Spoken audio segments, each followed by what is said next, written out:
I want to share the news right away. Marco Rubio will become the next leader of Cuba. Well, at least that's what Trump said.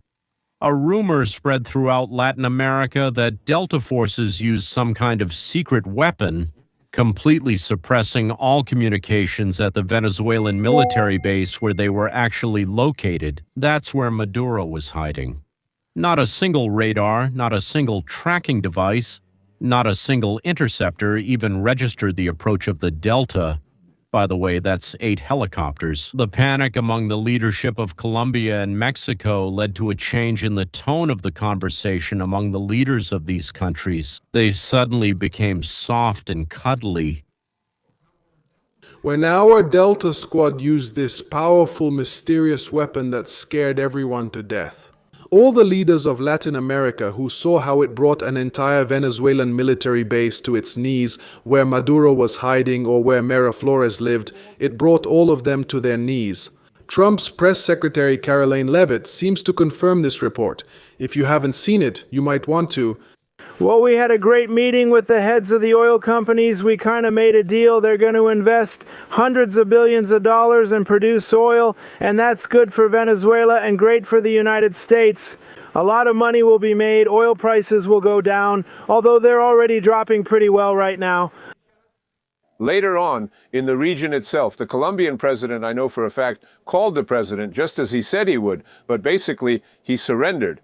I mean, just a week ago, he was saying he was ready to take up arms and fight the United States, and now he's surrendering and bending to our will. So the president of Colombia called Trump and said that his country would cooperate with the United States. And only now are we starting to get details of this unprecedented operation.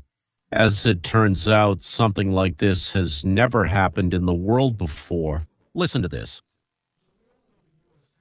So we all know that the United States captured Maduro last week, but just to bring you up to speed, they accomplished it with no casualties among the 20 Delta Force operators who entered the military base. And this is Miraflores, who captured or eliminated 100 Venezuelan soldiers and hundreds of others who were neutralized with almost no damage to United States forces. We're good, we all know we're good, but are we really that good? Well, here's what's interesting. Reportedly this morning in the New York Post, the United States used a powerful, mysterious weapon that brought the Venezuelan soldiers to their knees. They had nosebleeds and were vomiting blood during a daring raid to capture Nicolas Maduro. This is according to an eyewitness who was at the scene, one of Maduro's elite bodyguards, whose testimony was published by Trump's press secretary in a dispatch this morning. Carolina Leavitt published a post. Stop and read this. Here is the post itself. It's a detailed interview with one of, I repeat, the elite bodyguards, one of those who were entrusted with protecting his life. After hearing this, after reading this, you will feel a new sense of pride in being an American. Mike Netter writes, this explains a lot about why the tone throughout Latin America suddenly changed. Maduro's bodyguard, who survived. So after the capture, Maduro gave an interview, and suddenly all Latin American countries wanted to be friends with Trump. Here's what guard said. On the day of the operation, we didn't hear anything. We were at Choku, but suddenly all our radar systems shut down without explanation. Then we saw drones, a lot of drones flying over our positions. We didn't know how to react. After those drones appeared, a few helicopters arrived, but there were very few of them. I think there were barely 8 helicopters. Soldiers descended from them, but in very small numbers, maybe about 20 people, but these people were technologically very advanced. They were not amateurs. This was unlike anything we had fought before, and that's when the battle began. Yes, but it was a real slaughter. There were hundreds of us, but we had absolutely no chance. They fired with such incredible accuracy and speed that it seemed as if each soldier was firing 300 rounds per minute. We just couldn't do anything, and your own weapons, didn't they help you at all? There was no help because it wasn't just about the weapons. At some point they launched something, I don't know how to describe it. It was like a very powerful sound wave. Suddenly I felt as if my head was exploding from the inside. All of us started bleeding from the nose, some were vomiting blood, we fell to the ground unable to move. And your comrades, were they able to resist? No, not at all. Those 20 people killed hundreds of us without a single loss. We had no chance against their technology, against their weapons. I swear I've never seen anything like it. We couldn't even stand up after that sonic weapon or whatever it was. So, do you think others in the region should think twice before confronting the Americans? Without a doubt, I'm sending a warning to anyone who thinks they can fight the United States. They have no idea what they're capable of. After what I've seen, I never want to be on the other side again. It's better not to mess with them. And now that Trump has said that Mexico is on the list, do you think the situation in Latin America will change? Everyone is definitely talking about it already. No one wants to go through what we all went through. Now they'll think twice. What happened here will change a lot, not only in Venezuela, but throughout the entire region.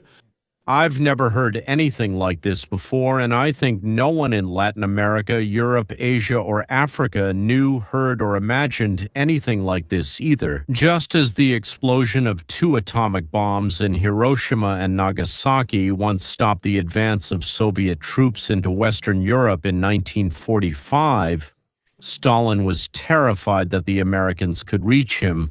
This takeover has also frightened the leaders of countries who previously wanted to play games and act stubborn. We're discussing directed energy weapons, which the United States may have had since the early 1990s. Of course, they don't publicize this class of weapons, but they definitely have them. What happened inside the Miraflores Palace, the Venezuelan equivalent of the White House and Maduro's official residence as president? The new president, Darcy Rodriguez, or whatever her name is, and other high-ranking members of the regime were able to witness the horrifying consequences of how this happened. Hundreds of Venezuelan soldiers were simply taken out of action. They were able to see all of this, assess the damage, and it terrified them. Colombia received this message as well because they are changing their behavior. Gustavo Petro, who had been speaking very harshly before, suddenly calls President Trump and backs down. Now he's offering to come to the White House as soon as possible and meet with him to discuss how they can work together, to dismantle those 3 huge cocaine factories. Look. He has shown much hostility toward us, our country, and me personally, calling me a dictator and more. He called Biden much worse names than he called me, but yesterday he called through his people and wants to meet, and that suits me just fine. I've reconciled with people before, so we'll meet with him. We had a great conversation. These people from Colombia are incredible people. Marco would know this best of all because he's married to a woman from Colombia. And I don't mean Columbia University, that would be different. I'm not sure, but I think I like Colombia as a country more. If you want to know the truth, people, wait. People are wonderful people. I'm excited to meet them. The message is clear. Don't mess with the United States. It seems that Trump's policy of clearing nearby territories of drug structures, of cartels, has started to work. So, Colombia agreed to let in American commandos and engineering troops to destroy the 3 largest cocaine factories in the hemisphere. And there, maybe they'll find something else along the way. We'll find it and destroy it too. Now, actually, this doesn't just get in the way of Americans. It also hinders the lives and development of Latin American countries. But as we leave other regions, we don't want to leave behind chaos, anarchy, and confusion. Here are more details on the main news. The United States has launched a missile strike on Syria. Let's go to our correspondent, Lucas Tomlinson, who is with the president in West Palm Beach. Lucas.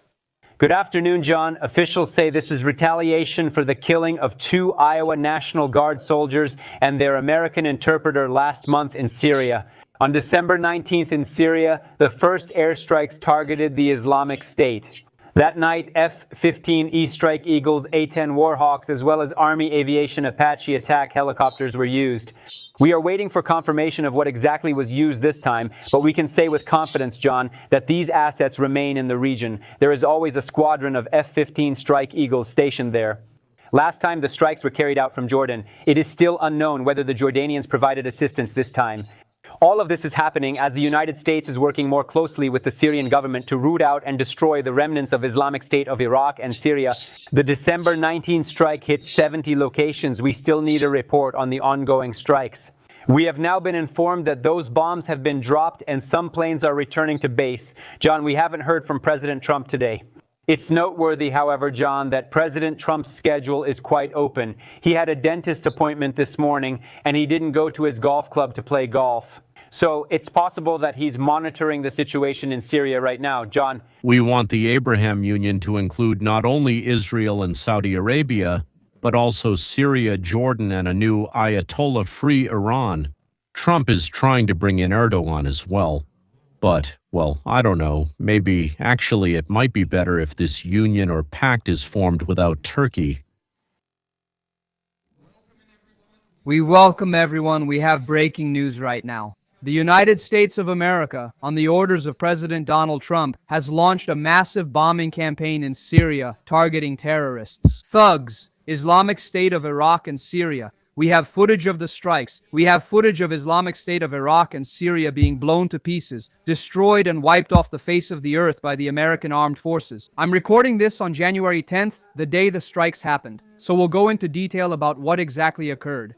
I'm going to show you videos of the strikes, and we'll also look at footage from the strikes in December when we came down hard on those bastards. What do you think about the United States striking Islamic State of Iraq and Syria, reminding the world that we're done playing games? The United States Armed Forces have really picked up the pace lately. We entered Venezuela and crushed Nicolas Maduro, the Venezuelan military, and the Cuban bodyguards who were with them. After destroying them, we seized the sanctioned oil tankers wherever we find them, and the Russians can't do anything about it. No one can stop what's coming. We are preparing to strike Iran again, and we have already struck terrorists in the Middle East, Islamic State of Iraq and Syria, as well as terrorist targets in Africa. Remember the 3 brave Americans? 3 courageous souls were cold-bloodedly killed in December in Syria. 2 members of the Iowa National Guard and a civilian interpreter. That's why the United States responded with overwhelming force, launching an air campaign and dropping over 100 bombs. Before leaving the world to defend itself, we take out terrorist camps.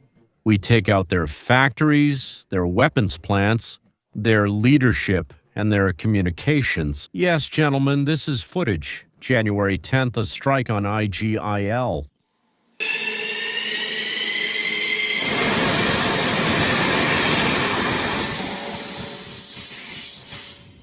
Multiple fighter jets going out.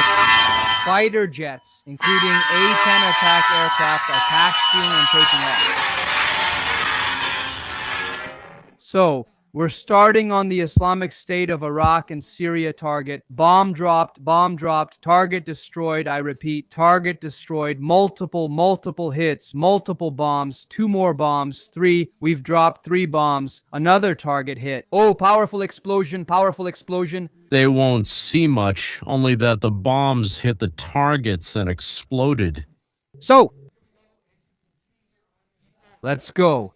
As you can see on your screen, what you're looking at is an Islamic State of Iraq and Syria base that's about to receive a couple £1,000 of American justice right on top of it. The guys cheer. Boom, it's spectacular. I want my message to be absolutely clear to everyone watching this, and I want it to be absolutely clear to the patriots who are watching this and love America. I want my message to be clear to everyone watching this who hates America, especially for those scoundrels who want to harm our brave servicemen. There is no place on this planet where we can't reach you.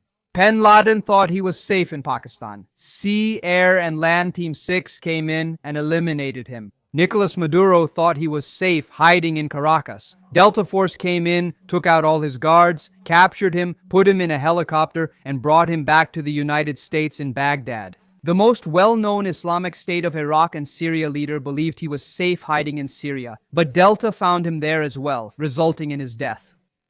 If you threaten this country, if you threaten our brave people, if you threaten our courageous patriots in service, we will crush you. Do you understand me? We will destroy you wherever we find you.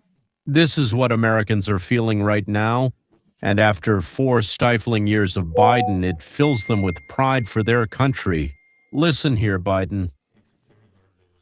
The guard protecting Maduro spoke out, and you should hear his words. The atmosphere in Latin America has shifted due to events in Venezuela. Now, when we hear eyewitness accounts from those who were there, the soldier says they didn't hear them approaching. He says that the Americans had technology that surpassed anything they had ever seen. Everything they used for radars, for whatever purpose, was completely disabled. They had drones, and these drones destroyed bases and disabled city facilities. They had no technology for this. They had never had to fight against drones before.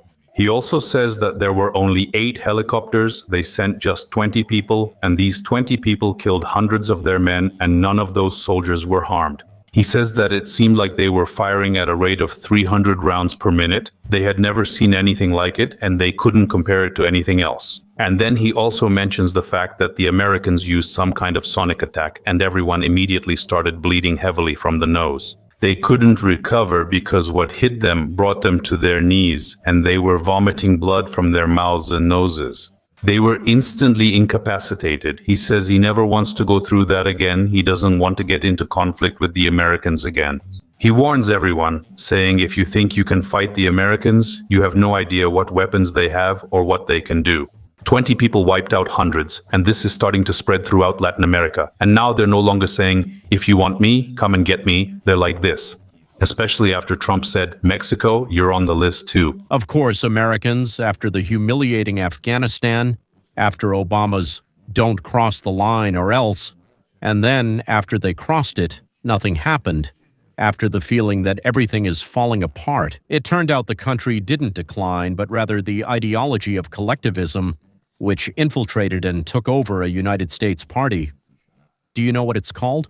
And it tried to ruin the United States of America, but thank God they didn't destroy it. Whether they didn't have time, it didn't work out, or something else happened. Now, after the crisis, it seems like we're recovering, but maybe there will be another crisis. Of course, I know that my audience is interested in both America and the situation in that part of the world from which, fortunately, we managed to leave in time. Many of us are from Baku, Kazakhstan, Lithuania, and Moldova. Well, it's called Moldova today, yes. Yet most left behind graves and generations of ancestors in Russia, Belarus, and Ukraine. For me, that's 5 generations. For example, my great-great-grandfather came from Vienna to Kharkov. Then the family spread out across the empire. Both of my grandfathers ended up in St. Petersburg on the eve of the revolution. They were lucky. So some of us are more interested, some less, but we all wonder, what's really going on over there? What does all this mean for Russia and Ukraine, for Putin's regime, which today is stuck, has seized, well, basically most of the country we used to live in? Putin is losing Venezuela, Putin is losing Iran, and Putin is losing the shadow fleet one by one, which is the foundation of Russia's current prosperity. This means a simultaneous blow to oil revenues, to geopolitical influence, to the ability to bypass sanctions, which is incredibly important for Russia. In the short term, this lowers the ruble exchange rate, and in the medium term, it forces less spending on the war, which is actually very important for Ukrainians. The loss of Venezuela is effectively the ousting of Russia from Latin America. Cuba itself is impoverished and in need of assistance. The loss of Iran breaks the anti-sanctions triangle. Well, here you have Iran, Russia, Venezuela. Yes, this means a decrease in revenues that are already significantly reduced due to the price of oil, unsanctioned oil. Yes, insurance companies are naturally increasing, well, the payment for risks. All of this together will force Russia to make a decision to finance social assistance for the population or to continue the war. Well, let's say at the same level they are continuing now, or to dig in and freeze the situation. The weaker the flow of petrodollars, the harder it is to finance, to reduce the security apparatus. And on top of that, a struggle for survival begins among the security agencies, and the one rising from its knees. So the superpower gets slapped like that, and as a result loses its appeal within Russian society. They were shouting, "We're the best, don't mess with us, we'll hit everyone, we'll drop an atomic bomb." But it turns out that's not really the case, or rather, everything is the opposite. Besides that, Russia has invested billions of dollars in Venezuela, and in Iran too. Businesses, projects, and developments there. They went ahead, bought oil, but will they even get at least part of anything back? It's unclear why Russia bought oil from Venezuela, since Russia has light oil and Venezuela's is heavy. they were mixing the two. Well, so to speak, I'm not a specialist. I just got curious. Why does Russia need oil from there? It turns out they were mixing it. But why? Maybe it was easier to sell, more expensive, or something else. I'm not sure. So whether Russia will get anything back from Venezuela or Iran is still unclear, and even if it does, it could take years. But the most important thing probably is if the coordinated efforts of the United States, that is, using Iran, Venezuela, its own oil, Saudi Arabia, will make this work. You see, to support B, and of course Faye. Hard to believe. Hear it all, how to do it, civilian rails.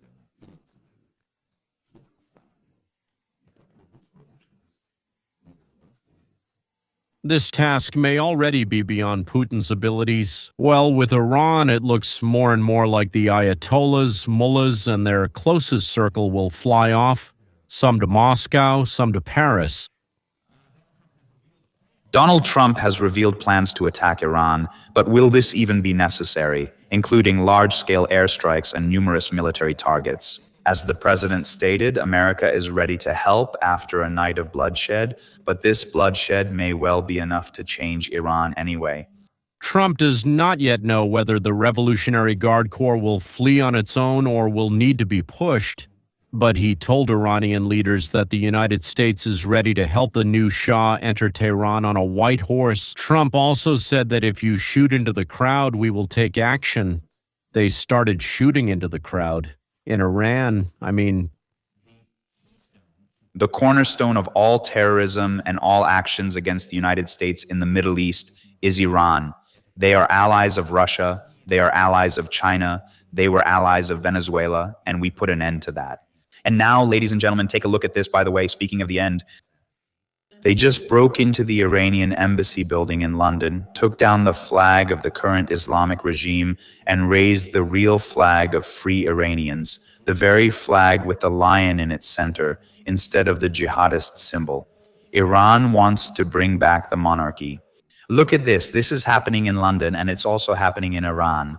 The Shah of Iran is the exiled national leader whose family ruled Iran until the 1970s, when a group of vicious Islamists seized power. Because of American weakness, I am more ready than ever to come and lead Iran. All right, then let's just get started already, damn it. Unless Marco Rubio wants to be the new Shah of Iran, that can be arranged. Nevertheless, people are waking up in Iran, and there are wild chains of events happening in the Iranian Revolution right now. In real time, again, it's hard to see all of this because they've shut down the internet in the country. If we could cut off internet and power in Venezuela, maybe we could restore internet in Iran. I'd like to see that after the Iranian Revolution. Last week, it became clear to me that the world is witnessing history. There is a strange lack of coverage in the mainstream media. I hope that changes. Let's support Iran. It's interesting that there are no demonstrations, rallies, or any other support for the liberation of Iran from 45 years of brutal fanaticism, from the killing of gay people, persecution, and dissent in any European or American universities. Students are so brainwashed that they don't want the secular Shah, a friend of Israel's Shah, to cleanse Istilran from the Islamic nightmare. Students have become Marxists, and militarized Islamism is close to their spirit, and in terms of methodology, by the way, as well. But the free world, the free market, property rights, and the protection of property are foreign to them and seem unfair. So if you earned something and you're trying to keep what you earned, it means you have white privilege or some other nonsense like that, roughly speaking. And of course, the key words are friend of the United States of America and Israel. If Himmler and Goebbels, together with Canaris and Eichmann, were resurrected and declared that they came to fight Zionism and, capitalism and imperialism, then numerous liberals would enthusiastically go help them build ovens. Or at the very least, they would howl with delight at their initiatives, just like they did when Hamas burned Jews. burning Jews in ovens in general. Slitting open the bellies of pregnant women and killing infants has become fashionable among the liberal part of the population in the United States of America and Europe, and they pray for those who do this and fight against those who try to stop it. Just a small note. Sometimes I mention undeniable historical facts, things like that. Well, by June 1941, the Union of Soviet Socialist Republics, so to speak, had printed 4 train cars full of detailed maps from Brest to Germany, but there were no maps from Moscow to Brest or from Brest to Moscow. So when the German army, yes, the German army, started pushing back the Soviet army, the commanders couldn't even explain to each other where they were. Military historians, based on this and other facts, actually say a very interesting thing. They claim that Stalin was preparing to attack the Wehrmacht, not for an attack by the Wehrmacht on the Union of Soviet Socialist Republics as one might have assumed. Yes, as soon as I say this, a dozen patriots start howling. Or also, when it comes to those times, yes, there's another thing that also raises an incredible howl and outcry. So there is a recording made by the Finns, an audio recording of Mannerheim with Hitler, about how Stalin deceived them and the whole world, that the Soviet army was supposedly poorly armed, fought badly, the commanders were idiots, it was a mess. They said that Stalin deliberately showed the weakness of his army during the Finnish campaign. Because of this, they underestimated the Union of Soviet Socialist Republics' strength and capabilities, and that by doing this, Stalin scared the West into thinking that Germany would quickly and easily capture the Union of Soviet Socialist Republics and become too powerful. And both America and Europe started helping the Union of Soviet Socialist Republics with all their might. And they didn't just sit and wait for these two spiders to devour each other. Well, it's the same thing, but just because these are Hitler's words, somehow that makes me a fool. So, gentlemen, a liar is someone who lies, and someone who tells facts, well, the truth. He's not a liar, he's a truth teller. That's the exact opposite word. On this channel, we tell the truth, we speak the truth, whether you like it or not, whether we like it or not. So, if someone wants to hear some sugar-coated lies, well, please go to other analysts. If you want reality, subscribe and hit the bell so you get it on time. So if you want Prozac, what's it called? Prozac. Yeah, I think that's what it's called, or other tranquilizers. So there are plenty of jerks and phonies out there on the Russian-Ukrainian, Russian-speaking, and Ukrainian-speaking internet. Let's move on. So let's get back to the Bermuda Triangle of Iran, Russia, and Venezuela. The fourth one, well, maybe it's still a triangle. The other corner of that triangle is the Celestial Empire. Currently, they're either doing very poorly or considering the population in crisis countries very well. Why are they doing well? Because maybe they'll be freed from this very thing, meaning they have to do it themselves. But the United States is helping.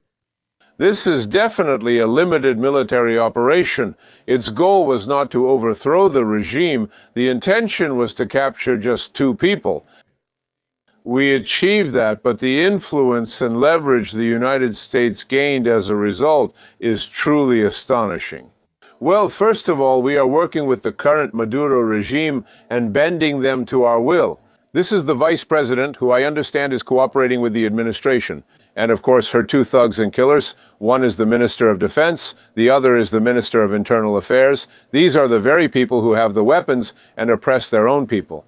And it's absolutely clear that at a certain point, we need to watch them closely and make sure they clearly realize just how vulnerable they really are, so that they don't act against the vice president who is actively cooperating with us. But then, even the consequences for the region itself. The Colombian president, I know for sure, called the president just as he announced. Basically, he surrendered, that is, just a week ago. He said he was ready to take up arms and fight the United States, and now he's surrendering and bending to our will. He will probably be removed from office in the elections this May, but still quite a significant influence. I suspect that we might be able to make some progress with the president of Mexico, Sheinbaum. who resisted conducting operations against the cartels that have such a strong grip on the production of fentanyl and its distribution to the United States. And probably she will change the attitude towards working with this administration, join intelligence efforts, and possibly even joint operations to help her. Cuba is obviously on its knees. As a result, their oil will most likely be cut off. Mark, so we will witness the country likely experiencing an economic collapse. We won't have to do anything. It will just happen on its own. And the reason for much of this was foreign intervention, as you very accurately and insightfully pointed out in the context of the Monroe Doctrine. Foreign intervention in Venezuela was quite significant. China, Russia, Cuba, Iran, all of them, in fact, essentially bowed down as a result of this. And if you look at other countries around the world, the influence is significant, and this certainly gives us leverage in our relations with the Iranians, which we will probably discuss. So the global influence is that adversaries are paying attention and are being reminded of the military power that the United States possesses. But more importantly, how President Trump uses limited military action to achieve the goal of ensuring peace and stability. That was good. The well-known General Jack Keane, whom I've shown and talked about many times. 2 United States presidents couldn't persuade him to become their Secretary of Defense. He heads the Institute for the Study of War in the United States and is an informal advisor to Trump. And to finish, a little smile. Trump posted the following semi-joking message on Truth Social. But before that, I'll show you a few photos of Mark, then you'll hear and see for yourself. Trump. Nevertheless, the Trump administration, well, I don't know, it's 10 out of 10 when it comes to overthrowing regimes at this point. And you see, Marco Rubio is showing his Cuban side. It's definitely working. Marco Rubio is one of the most influential people on earth. And he must be thrilled about the new latest post from President Trump. Here, where it says he will be the next president of Cuba, urgent, President Trump declares that Marco Rubio will be the president of Cuba. Marco Rubio will be the president of Cuba, says President Trump. I think that's a great idea for Marco. The work just keeps coming. This is President Trump posting this on TRUTH social, and of course it follows. This meme here is perfect, a huge streak of victories for the Trump administration. As the Iranian regime collapses, Venezuela is effectively conquered by the United States. It's not wise to make predictions, but it looks like there's a very firm hand in Venezuela. Russia and China are in a panic, and Greenland is in our hands.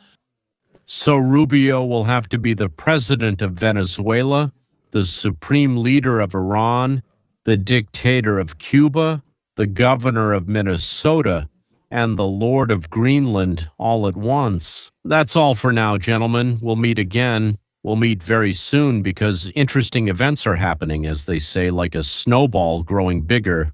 Until next time.